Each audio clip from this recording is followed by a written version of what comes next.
হন না কেন, রাষ্ট্রের থেকে যদি অন্যায় দূর না হয়, অফিসে যাবেন, ভূমি অফিসে যাবেন, জমির একটা খাজনা খারিজ করার জন্য যাবেন, দেখবেন টাকা ছাড়া মামুরা কোনো কাজ করে না।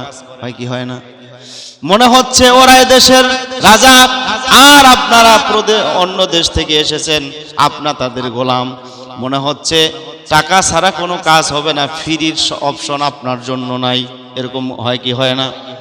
তার মানে ওই সমাজের মানুষগুলো, ওই রাষ্ট্রের মানুষগুলো যতক্ষণ পর্যন্ত নিজের চিন্তা চেতনা থেকে পরিবর্তন হতে না পারবে, ইসলামী আইনের মাধ্যমে যতক্ষণ পর্যন্ত তাদেরকে শাস্তির আওতায় না আনা যাবে, ততক্ষণ পর্যন্ত অফিস আদালত থেকে শুরু করে নিয়ে প্রত্যেকটা জায়গায় এই অশান্তি আছে না নাই? এই জন্য আল্লাহ তাআলা বলছেন, আইয়ুহাল্লাযীনা